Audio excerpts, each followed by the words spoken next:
Hello and welcome to the Romance Track here at Continual. I'm your host, Gail Z. Martin, and tonight we're talking about favorite tropes. What are those things that make you come back to certain types of books over and over again, that just make books practically leap off the shelf into your hand? And we'll talk about how we like them as writers and how we love them as readers. But before we get into that, let's let our wonderful panelists introduce themselves, starting with Barbara. Hey, I am Barbara V. Evers. I am a fantasy author. I also write some short contemporary fiction, the occasional essay, and I do some developmental editing. But my big thing right now is the Watchers of Manaya epic fantasy trilogy, and I have a few things kind of coming out this year that I might mention at the end. So, Okay, Liv. Good. My mic is on for once. I'm Liv, and I write historical and paranormal, and sometimes historical and paranormal at the same time. Okay, Jeannie. Hey everybody, I'm Jeanne Adams. I write urban fantasy, paranormal romantic suspense, and space adventure with my friend Nancy Northcott. Very good. Layla. I'm Layla Dorine. I write LGBTQ fiction and romance, pretty much spanning the bikers, shifters, rockers, and anything else that might kind of float across the page. Ariel. I'm Ariel Dawn. I write a little bit of everything from paranormal romance to monster romance to reverse harem to male to contemporary, pretty much anything. And yeah, that's me. Okay, and I'm Gail Z. Martin and Morgan Brice. As Gail, I write epic and urban fantasy. As Morgan, I write urban fantasy, male paranormal romance. And so I'm really excited to talk about this because tropes are one of the most fun things. So let's start with, how do you define a trope? Barbara? would start with me on that one. I guess it's kind of along the lines of a theme that you see that appears within a particular genre. So, for example, you've got in fantasy, you've often got the good versus evil forces going against each other. In romance, the tropes are, friends to enemies and things, enemies to friends or whatever, or lovers to, I don't know, I'm not a romance writer, so I screwed that one up. But y'all know what I meant. But it's kind of these concepts. You go friends to enemy, it's not a romance. But it's these plot processes or plot themes that show up within the genres, and some of them are pretty much across the board and others are more genre specific. Okay, Liv? So, I think that they are ideas that appear in stories of all kinds. In my mind, a trope is, and they can be big. They can be archetypes that character archetypes can have an element of trope, and or they can be things you can build a whole plot around, like the secret baby, or friends to lovers, like Barbara mentioned, or they can be smaller ideas, like the character who runs a bookstore, that can sort of be its own trope. So there are things that readers like to see that are familiar, that if you can tease them out of your work, or tease them out as you're describing your work, then a reader can go, oh yeah, I can get a handle on that story. And what it promises. Very good. Jeannie? Well, I think Barbara and Liv both touched on it, and Layla actually touched on it in her introduction. So if you love shifters, if you love, in the broad brush is, if you love shifters, that's a kind of a trope in its own way. It's fiction, and then it's, contemporary fiction, and then there's this thing where we just have bikers. So you have, as a reader, sort of an idea of what you're getting. right? And that's all a trope is to tell a reader what kind of story you're getting. And our job as authors is to turn that on its head and make them realize that, yes, they got a biker story, but gosh, they got a whole lot more. Mhm. And, you know, I think that tropes can be, like Liv said, just the tiniest things, like that trope or stereotype of a librarian or a bookseller, and turning that on its head, having a biker bookseller versus you know, the stereotype or the trope of enemies to lovers. They're different ways that a reader looks at things, but it's a way we writers can sort of hang our hats on things and then twist them around to make it a more interesting thing. Mhm. Layla. Well, I don't have a biker bookseller yet, but I do have a biker baker in Excellent. my Comet Lake Wolf series. But for me, the tropes are just like little points along a story arc that tell pieces of the story. So, you know, Friends to Lovers been mentioned a million times, but one of my favorites in the Shifter universe is Fated Mates, Rejected Mates, because that's a whole arc right there, from meeting the person and the bond mark, which is another trope, because not all fated mates have, you know, the bond mark stories. And that's a point that readers like to see, is that, oh, this is a shifter and this is fated mates. And oh, wait a minute, we've got rejected mates too. And we've got bond marks or some kind of symbol that appears on them. And we've got this aspect under this subgenre. So they're little key points that as authors, we can give to our readers to let them know, hey, yes, this is overarchingly, you know, a biker BDSM book, but there's a second chance romance in here. It's found family. All of these guys pretty much are their own family. So we've got all these little tropes that come under that bigger umbrella that help us kind of narrow our readers' focus down as to what they're looking for. They can see our tropes and be like, this is a book I'd want to read, or this one might not be for me at this moment. I might need to come back to that one because I don't want something serious, or I'm looking for serious and this one says rom-com. You know, I just Mhm. think it's a way of helping the reader too, where they can find what they're after. You know, we're mostly digital now. We don't have the grace of a card catalog or a bookshelf to go browse. We've got to give them all the stuff that we used to get from those things. Very good. Ariel?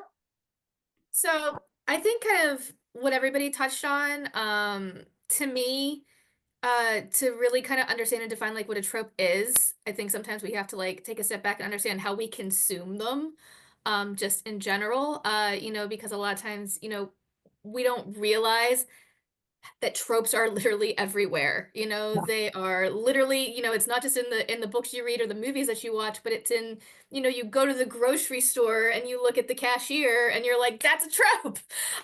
You know, so depending on where you're at. So I mean, like it's one of those things that it's a guideline, but it's also, I feel like, not just a storytelling device, but it's kind of something that we consume and that we deal with in our everyday lives, so that whenever we go into reading those books, in a sense, it's almost like a sense of shorthand, Yeah. where you're like, okay, I recognize this as a trope because of something else that I saw, or maybe I don't recognize it as a trope because I haven't seen it that much. So I think it definitely comes down to, it's a little bit of both. It's a guideline, it's a storytelling device, but it's also everyday life. So Mhm. Oh, I totally agree. And I think you guys have covered a lot of the waterfront. And tropes come and go in popularity. When I was a kid, my grandmother lived with us and she loved soap operas. So we watched soap operas all day, every day in the afternoons. And then this was, you know, 1970s. And there had been a movie called Tammy and the Doctor. And it was about sweet Tammy, who falls in love with this handsome, dashing doctor who whisks her away to a wonderful life where, because he's a doctor, she never has to worry about money again. And they have a lovely house and everything, you know, perfect. I can't tell you how many times in those soap operas there was this, you know, falling in love with the doctor, falling out of love with the doctor, getting divorced from the doctor, falling in love with a new doctor. I mean, they were just everywhere, which was funny because my dad was a doctor and just so not that stereotype. But um, you know, now that's not a trope that you really see as often, certainly not in the same way. So when you're thinking about tropes as an author, how do you kind of gauge what's in, what's out, what's coming? Barbara? Well, I don't know that I actually think about what's in and what's out because I tend to write whatever I feel is the story working for me at that point. But at the same point, I do read a lot. So I do see a lot of what's there. Um, so for example, you have the trope of lovers who are warned against each other, and that shows up in Fourth Wing, Rebecca Yarris's Fourth Wing Iron Flame series. You get, you know, that shows up in Court of Thorn and Roses, and it shows up in a lot of fantasy these days. So a lot of times it just boils down to what you're seeing as you're reading. And then there's other tropes that just stick around. For some reason, I tend to gravitate towards the mean stepmother in my books, or the one who's lost a parent or has a parent that's missing, or and if you don't know me yet, I have animals who communicate. So there's telepathic giraffes in the Watchers of Manaya. My urban fantasy, actually, it might be more mountain fantasy that I hope will come out this year, has wolves that are companions to enchanters, and there's this mind speak that goes on. So that's one of my tropes that I use, and I see that a good bit in things I read. I mean, Faith Hunters was probably the first one I read a lot of that from because of the Jane Yellowrock series and Beast. But you know, you can find different tropes in different places. And I think it's more about how you take the trope and use it as opposed to what trope you're going to have right now. It's more like what trope fits your story. Okay, Liv? I mean, yeah, to take up that, what trope fits your story? I think the way I approach what tropes I'm going to use, it depends on what time period I'm writing, and whether it's paranormal or not. Because I kind of go all over. I don't do much contemporary unless there's like vampires in it. But you know, so the characters and the time period and the story sort of guide what tropes I'm playing with. Okay. Jeannie? Yeah, I'm sort of in Liv's court there in that I think that for me that I write the book and then I go, oh, that's the trope I was working with. How cool is that? But I also agree with what Barbara was saying in terms of the tropes are there sometimes without us even realizing it. We write the stories, and then I know for one of my books, one of my very first books that came out with Kensington, I had readers saying, "Oh, I just love this story because it's a chase book," and I'm like, "Yes, yes, it is." I really hadn't thought about it that way, but okie dokie, you're right. So I think sometimes you are so subconsciously, it's like Tammy and the Doctor, it's so subconsciously imprinted on you that it comes out in your storytelling.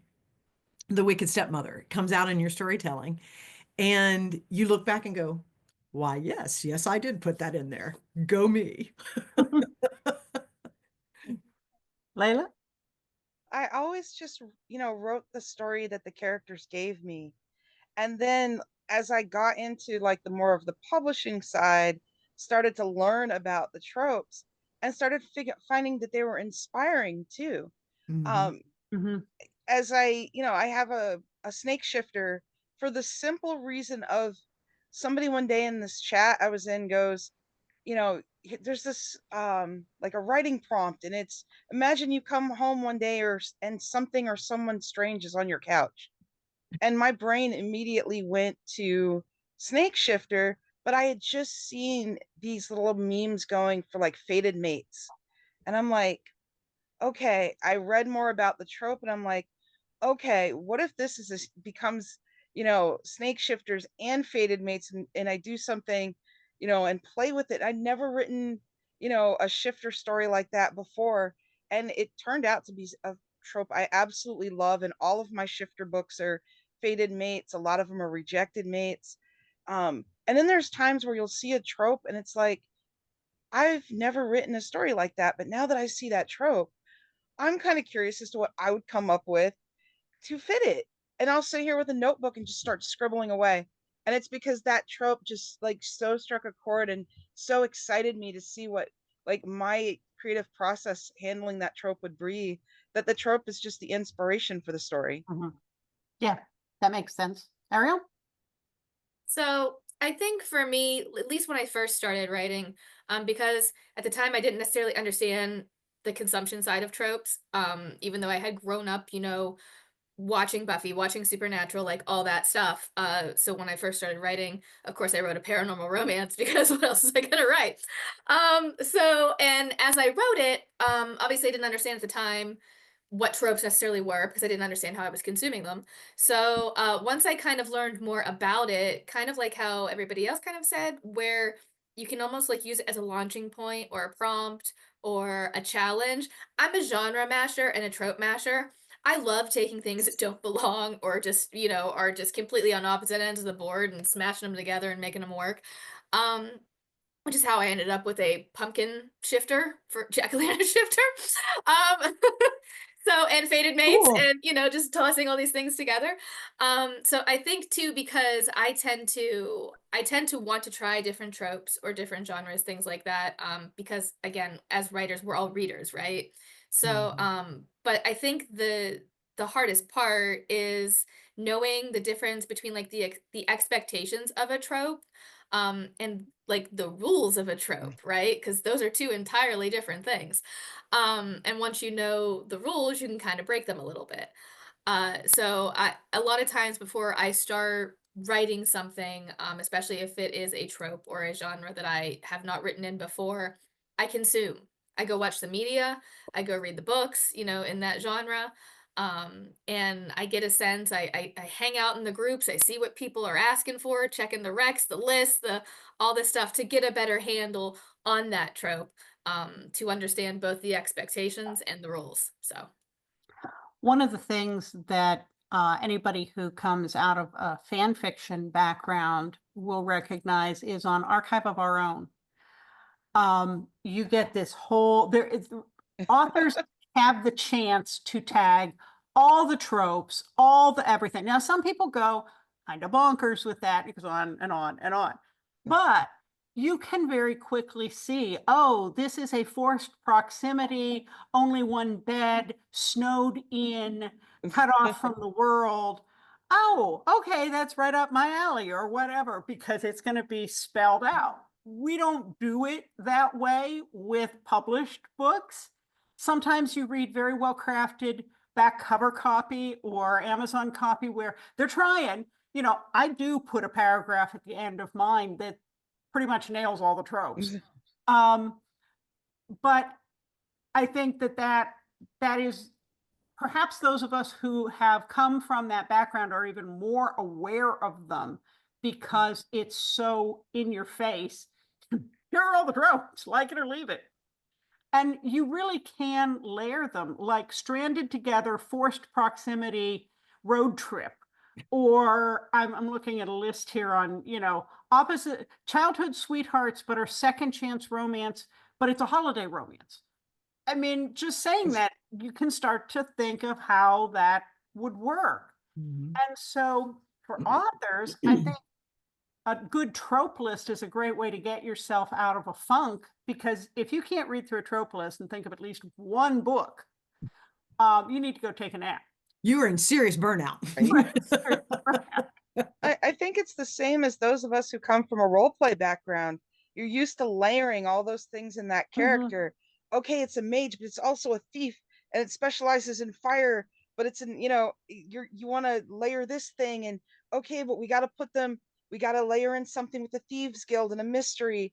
And so it's like you're building all these layers with those tropes and those different things to Mhm. where you can almost plot your little path through your story too.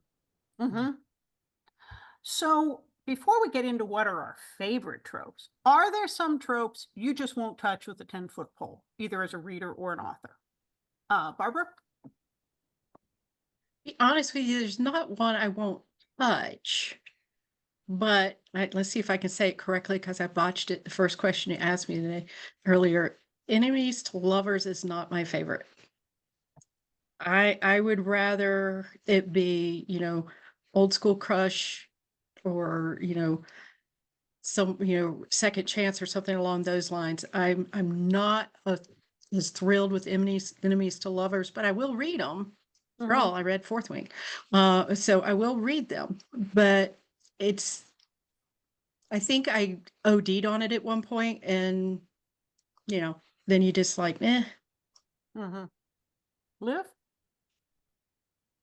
I do not like the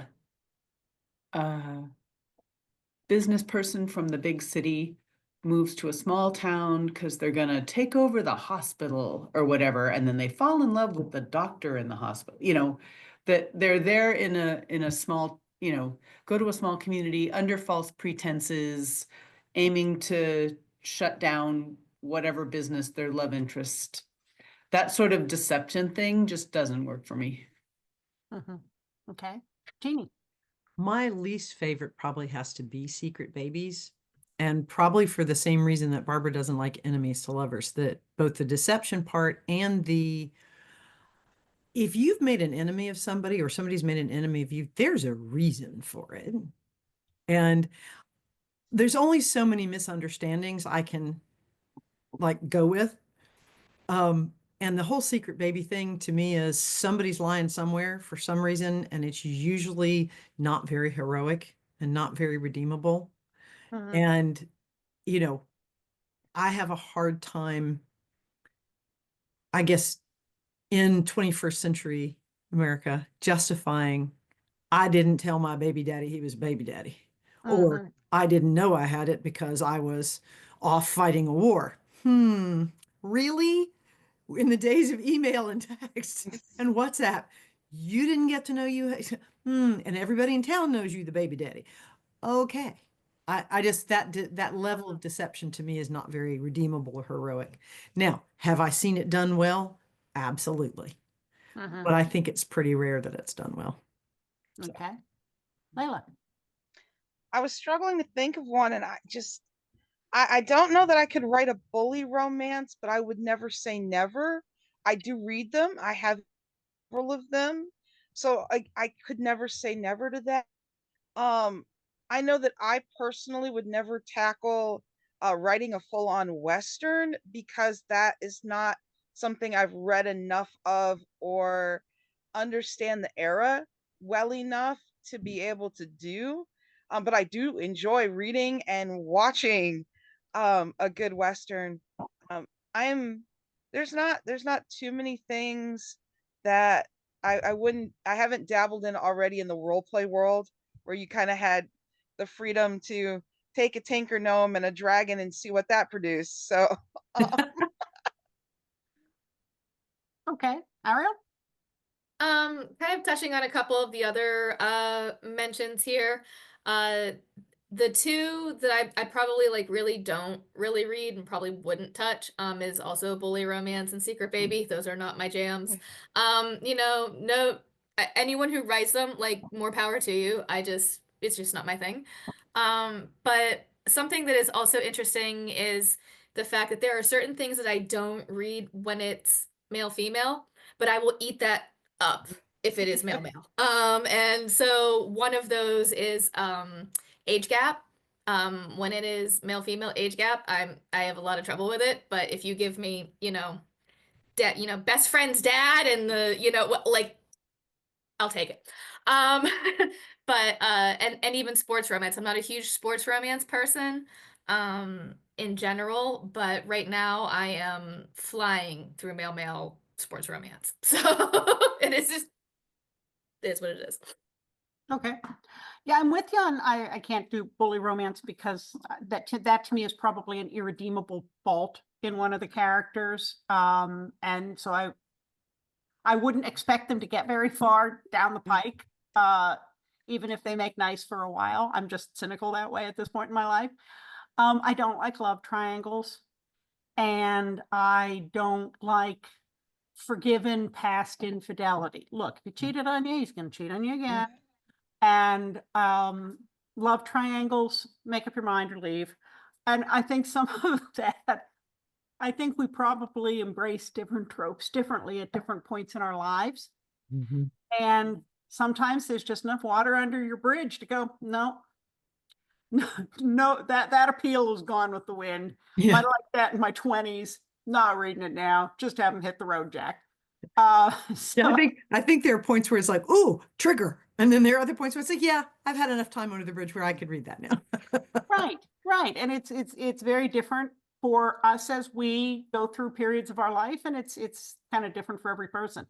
So what are the good juicy tropes? And you can layer as many of them you want, but what are the ones that absolutely pull you in as a writer or a reader? Barbara? Well, one of the things I've discovered is I like to write matriarchies and intelligent animals.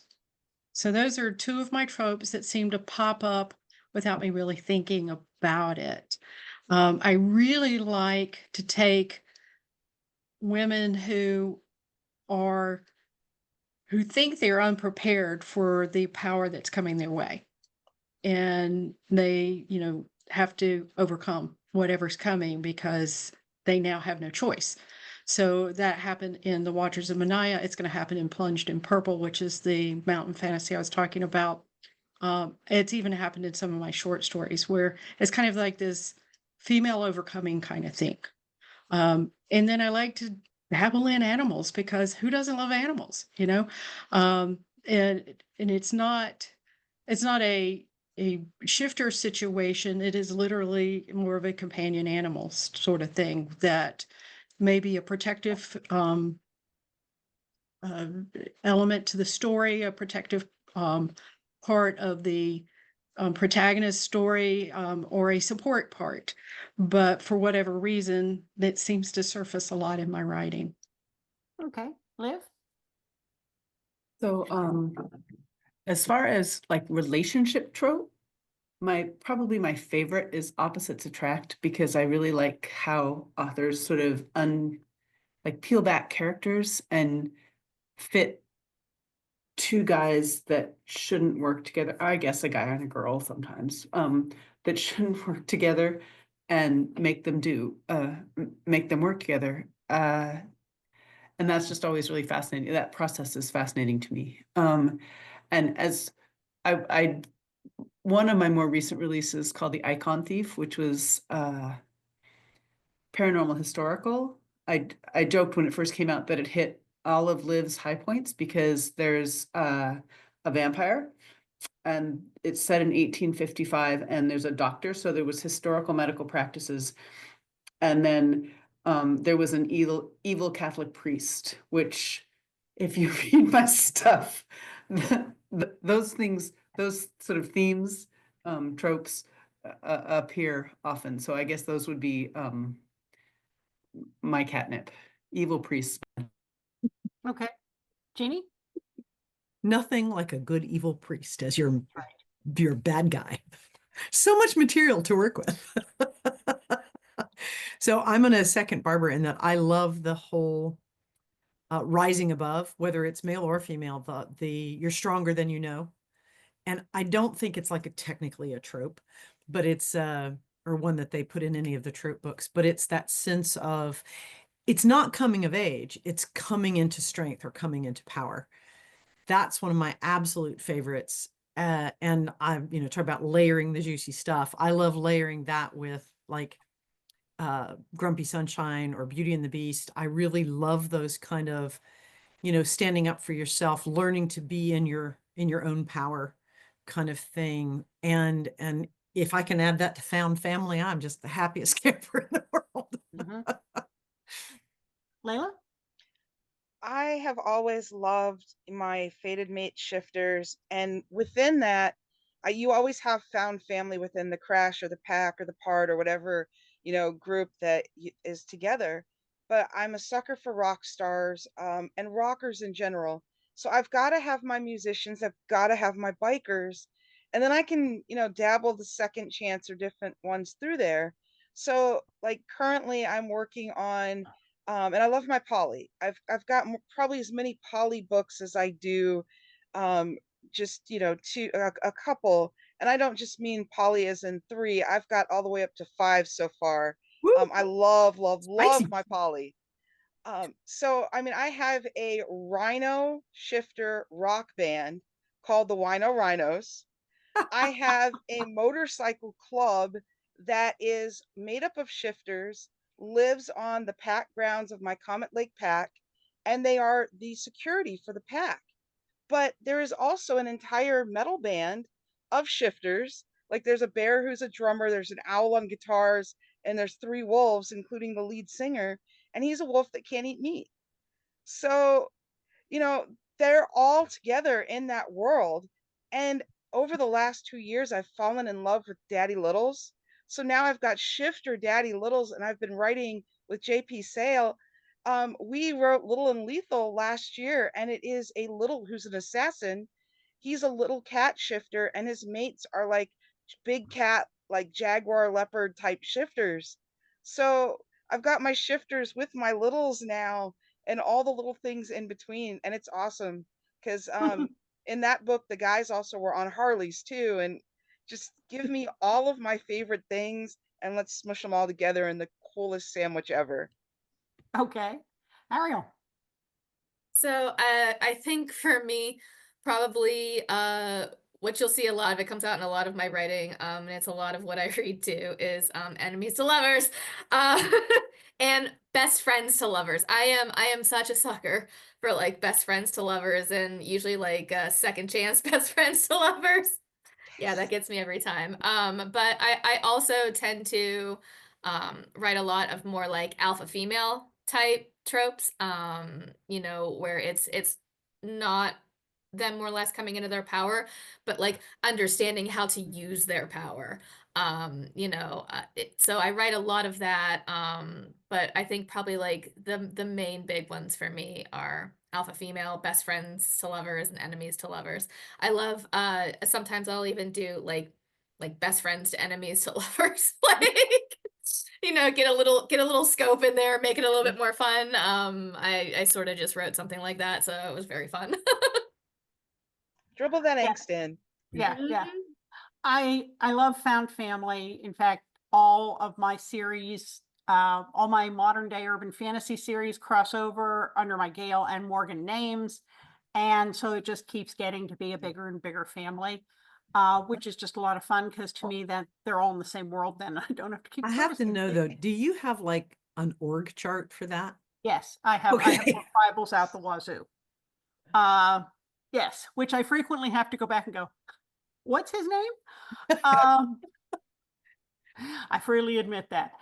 So I love found family. I also love Grumpy Sunshine and Friends to Lovers and Forced Proximity and Road Trip. And anybody who knows me, who knows I love Supernatural, it's kind of the ultimate road trip.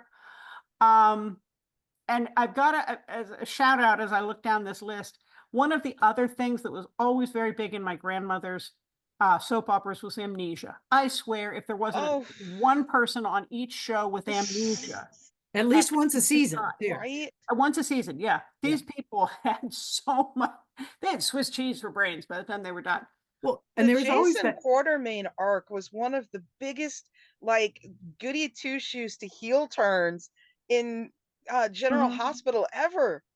Yeah, Well, and when we were kids, you'd think, okay, the things I have to worry about is amnesia, quicksand, and runaway trains, things that you're like, no, those were not things I had to worry about at all.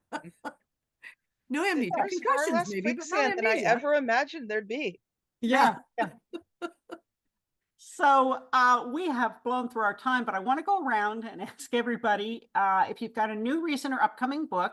Let us know. Let us know where we can find you online, and let us know what tropes you're hitting in that book. Barbara? So first of all, I just have to say, I actually have had amnesia. So that's a story for another day, another time. We can have that conversation. I actually have a short story written about it. I fictionalized it. But anyway, I am Barbara V. Evers. So you can find me at barbaraevers.com. You can see it up there over my shoulder. I have the epic fantasy, The Watchers of Manaya trilogy. I also have a short story collection called Pieces of Her. Being a Woman is Not for the Faint of Heart, which the amnesia Amen, story sister. appears in that one, by the way, and that story is called Pieces. I am working on getting out a nonfiction middle grade giraffe book called Giraffing Around. And I am also about to put out a speculative fiction short story collection, um, tentatively titled The Nature of the Beast. I have hopefully somebody going to pick up Plunged in Purple sometime this year. If not, we'll worry about that when that happens. But that's a whole nother series, Matriarch Enchanter series. And you can find me on social media just about anywhere. I'm Barbara V. Evers, or I'm Barbara V. Evers author. And just a sidebar, Facebook and Instagram are my big ones. That's usually where you see me the most.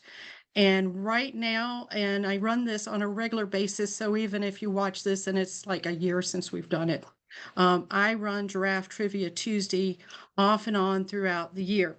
And so it started today on my Facebook and Instagram. I put up a question. There's a multiple choice answer. You guess in the comments. And then on Thursday, you come back and you see what the answer is. And I give points for every guess and an extra point for every correct guess. And in late April, I will spin the wheel with all the entries on it, and some people will win some prizes.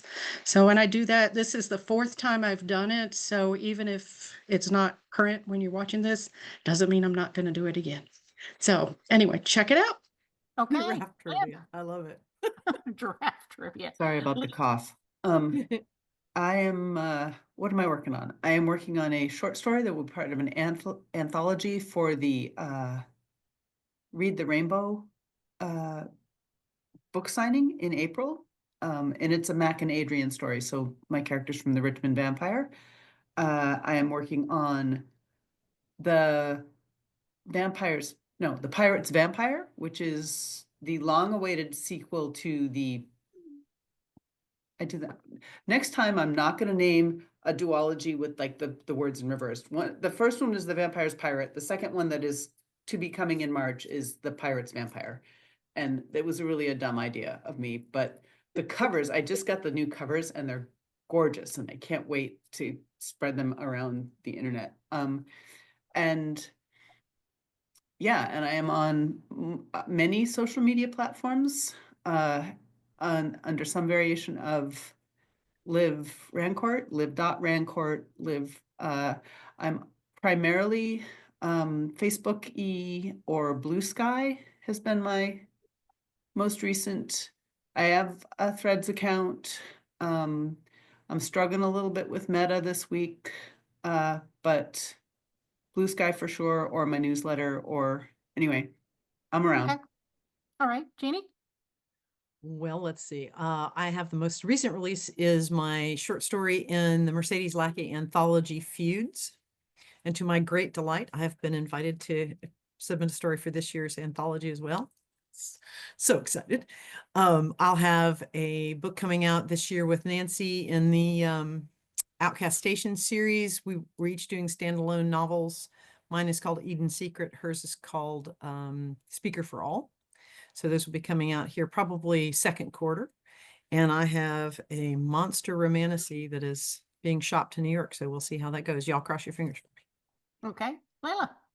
I am Layla Dorine. You can find me all over Facebook, at Layla Dorine at Wix.com, at Rainbow Lyrics and Mellow Mushrooms, which is my blog. And in March, TL Travis and I will be launching the first book in our Primordial Protectors Dragon Shifter series, Amethyst Storms. And it is Fated Mates, it is Egg Preg, it is Found Family, it is mate marks, where their elemental symbol is going to appear on each of the bodies of the mates. So like we've got tons of tropes we're ticking off in this one and in the rest of the 4 books in the series, and there's probably going to be more than 4. Okay, Ariel. Can't hear you. You're muted. So you can find me at www.ariel-dawn.com.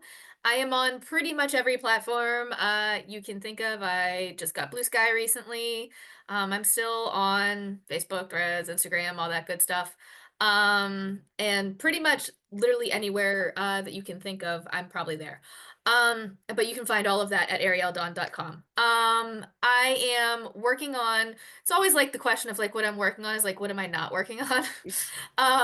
But coming up here, I think like probably the most recent coming up release, I do have a series with Stella Nova. It is an alien romance series. It is the Cosmic Mate series. So we have several of those books coming out this year. And some of the tropes that you can find in there are very much, you know, big giant sexy alien, those fun tropes, and other planets and cyborgs and something with a little bit more of a sci-fi twist, which is new for me. I also have a co-write with Penny Fox coming out in April. Is the first book in our Secret Game series, which is male sports romance. So with and that one is in particular a best friends, 2 enemies, 2 lovers. So there you go. Okay. Well, I'm pretty easy to find at gailzmartin.com, morganbrice.com. I am on nearly all of the main social medias, whichever of them are still left by the time this shows up. That seems to change day by day. And right now I'm working on 2 books. One is in my Witchbane series, which is definitely Road Trip, Grumpy Sunshine, and Friends to Lovers. And then the other is in my Sharps and Springfield series, which is Wild Wild West if Jim and Artie were together. So you've got Road Trip because they're in a Pullman car, Forbidden Love because it's 1898, Friends to Lovers, and Office Romance because they are Supernatural Secret Service agents. So there you go. Well, folks, thank you so much for being with us tonight. And thanks to all of you for watching and listening. There will be more romance coming up on Continual, so we'll see you online.